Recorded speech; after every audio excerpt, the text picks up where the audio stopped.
After you lose, or when you get knocked down, stay down there for a minute. Understand why you lost. What were the reasons? Why are you down here? Why did you lose? So every time I lost, I stayed down for a second, minutes, hours, days. But when I stood up, I was different. All right, Sunday, April 24th, 9:48 a.m. Up at 6:30. Been editing for the last few hours, and now getting ready to go in and start this 13-hour shift today. So got me about 3.5 hours sleep last night, 3 hours sleep. I feel pretty refreshed right now. Of course, that might have something to do with all these energy drinks, which ain't good for me, but right now I'm gonna do what I gotta do to have the energy to do what I need to do until I get to where I don't have to do this no more. But anyway, we're gonna head on into work. Keep you updated. Peace. Moving on up to that penthouse apartment in the sky. Yeah. Just in case if you didn't know, when you're getting it out the mud, ain't no such thing as Sunday fun day. Every day is a work day. Let's get it. Put me to get a little coffee before I clock in next door. Caffeine-filled days. Well, I'm just here at work waiting to go in, but door's locked. Manager ain't here yet. It's 10:30. It's unusual for him. That dude ain't never late on nothing, from what I can tell. But guess I'll just wait it out.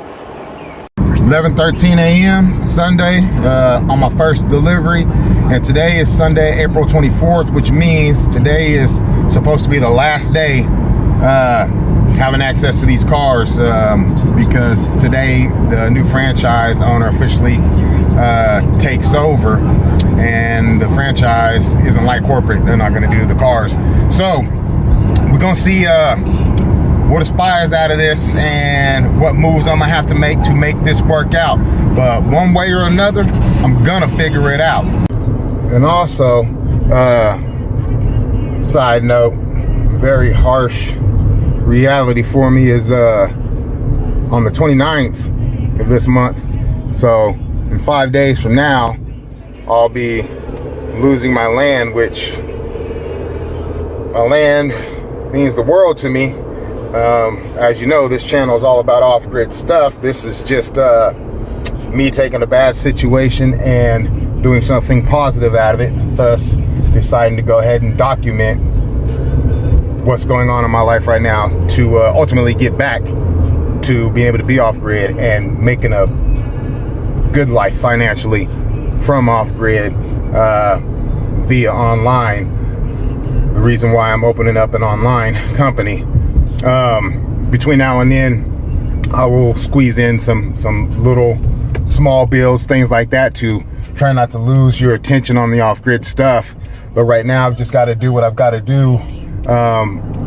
Life, you know, it waits for no man. So even though it's only $600 for me to cash the land up, get it out of default by the 29th, and I will have that money by then, I'm not going to invest that in the land, because if I make that payment, then I'm exactly where I am now, just month to month making the land payments while I'm trying to figure out how to make real money, because this pizza thing obviously ain't gonna do it. Like I said, a means to an end. So I need to take that money to invest into myself, and what I mean by that is invest that money into this coaching program to learn how to efficiently operate, how to run, set up this. It's more than a coaching program. It's a business. They get you set up, but it's also a coaching program.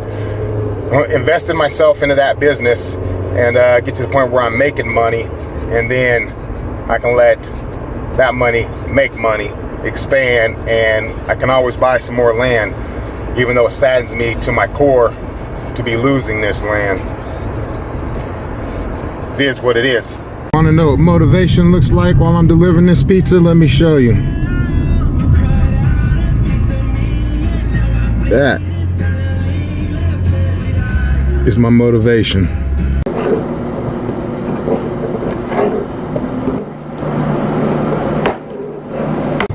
Well, God just taught me a real quick lesson. Slapped me in the face a little bit with my foolishness. So this delivery I just did right now was a credit card pre-purchase pizza. So, you know, the tip is either whenever you get to the house for them to sign the slip, or they'll pre-tip whenever they pay for it. Well, with this whole COVID thing going on, you know, they have the whole no contact option and stuff like that. So 97% of the time when there's no tip on that credit card and it says no contact, it almost 100% of the time it's people that just don't want to have to see you face to face, so they don't have to tip you. That's their way of not having to show face and stiff you, because you just got to leave the food on the porch, but you can't contact them to get the signature for them to sign the credit card slip. And after my day like yesterday, just getting hustled all day long, getting stiffed, it just broke my spirits. Now I'm not a vindictive person, so I'm not gonna do anything drastic, but I was pretty pissed. So when I seen that just now, I just decided not to deliver their pizza in the pizza bag. That way it wouldn't be as steaming hot. Still hot by all means, but it just wouldn't be as steaming hot. That way I could get some sort of self gratification out of that. I don't know, I was just so mad. You know what I mean? I'm like, well, I'm just not gonna put the pizza boxes in a bag when I deliver this, so they don't get to get that super fresh hot pizza and stiff me at the same time. Well, it was a double slap. One, it happened to be a cop I was delivering to, and I'm America first kind of guy, so I stand up for my blue. Now don't get me wrong, all cops ain't good cops, but for the most part, we definitely need our law and order for sure. And to top that off, he did come to the door without me knocking or nothing. As I was about to set his food down and handed me a $10 tip, and I think the whole order was under under 20 bucks. So, you know, that's a 50% plus tip. I immediately pulled out of there and asked God to forgive me for that. You know, I mean, it wasn't nothing drastic, but it was still being vindictive actually. You know, just by not putting the pizza boxes inside the pizza bag, the hot bag. So I learned a real quick lesson, and not the route you want to go when you're trying to better your life. You know, not that was a major deal, but that was enough for God to let me know, no backstepping. If you're gonna do this, you're gonna do it right all the way. So thank you, God, for that, and my apologies to the police officer that still got his hot pizza, but just didn't get that extra couple degrees on there. Anyway, I feel bad for that.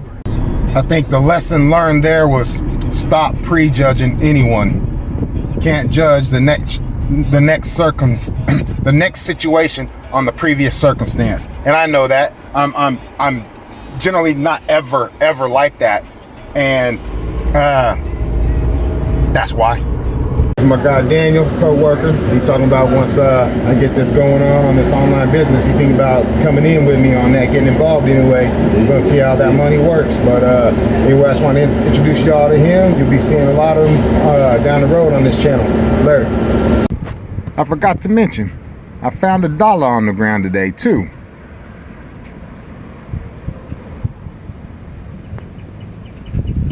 Schedule just came out, so knocking out these dishes real quick. Schedule just came out, so looks like next week I'm off Monday, Tuesday, so tomorrow and the next day, and then he let me get 60 hours, so 12 hours from Friday, or Wednesday, Thursday, Friday, Saturday, and Sunday. So that's good. Right at 11 o'clock, got out a little earlier tonight. That's good, because I'm beat. It's time to get real. It's time to get raw. It's time to look ourselves in the mirror and come to the resolve that this version of ourself is not going to carry us in the stretch. I've been this version of myself long enough that if I don't change, if I don't do something about this, then I'm going to find myself bankrupt.